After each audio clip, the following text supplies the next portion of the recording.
Hey y'all, Zach McDonald, your real estate agent with Real Property Associates, and today I want to talk about how buying a house is like online dating. All right, you might think this is a funny title, but I seriously think buying a house is a lot like dating, and specifically in the online climate. There are lots and lots of options to choose from and lots of ways to go about finding a house online, but that's the main way people are seeing and finding houses these days is by searching online, and some of the places like Zillow, Redfin, HomeSnap, Trulia. I mean, there's so many different websites. I can't even begin to think of and name all of them. But I've seen over the process of several years here that as you're searching for a house, the process of decision making and touring does feel a lot like the dating process. So I want to give you a few thoughts here. I think if you're new to the home buying process, this video will help you get a feel for how to think through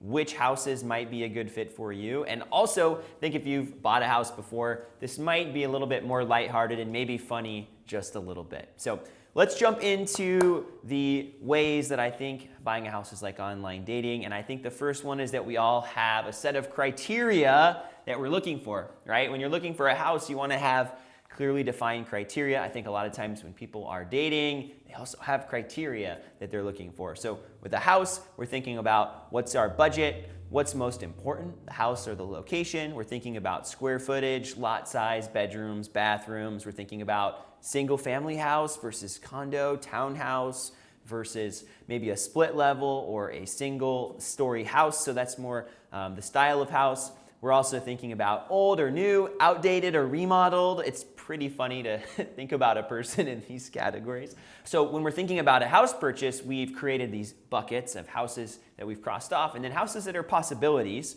just like when you're dating maybe.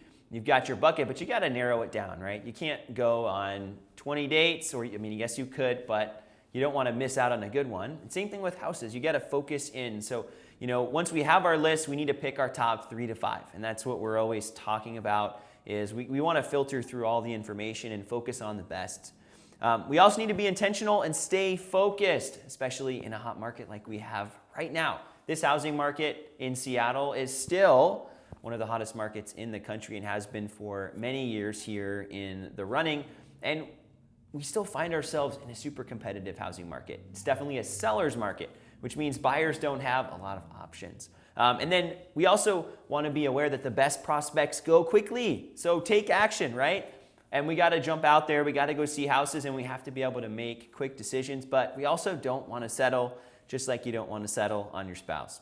Number 3, we got to go tour houses, okay? So this is more like going out on dates, right? You're like, okay, what do I like about this house, right? What would I change about this house or person? And then could I see myself living here or with this person, right? Those are the same kind of questions you're asking. But when we're looking at a house, we got to process a lot of information. So what do we like? What would we change? Can we see ourselves living here? And then I think this one's a funny one when you apply it to a person, but how would you rate this house on a scale of 1 to 10, right? I mean, come on, you've heard people say, oh, that person's a 10, they're a 5. With a house, we're looking at that range, right? 1 is like, let's move on. Like maybe you don't even finish the tour, so to speak, or the date. And if you're a 10, this is like, oh my gosh, like let's lock this up right now. Where do I sign? So that's kind of the thought process when you're touring houses. And I think ultimately, when you see a house in person, sometimes it looks way better in the pictures than it does in real life. So when you get there and we go through and we do these tours, that's why we do the in-person tours, because we want to make sure, and even if it's virtual, right? Sometimes you do virtual tours, but it's really important to have boots on the ground, get to experience the house in person or have your agent experience it in person, and that allows for that actual first impression. Because sometimes the first impression and the general impression is way different when you're there in person. Lastly, you've got to make an offer, okay? And a lot of people ask me, how do I know if this is the right house? It's kind of the same types of questions people ask when they're like, how do I know if I should commit to this person or not?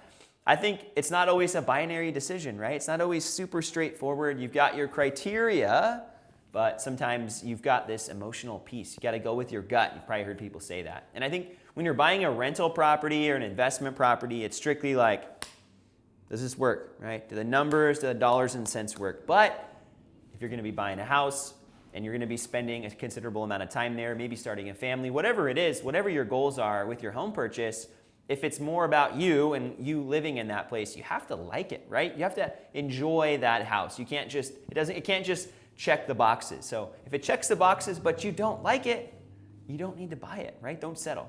I think some people call this the spark, right? If you don't have that spark, right? That's probably more the dating version, like, oh, we just don't have the spark. I think it's the same thing with the house. It's okay to go with your gut on a home purchase.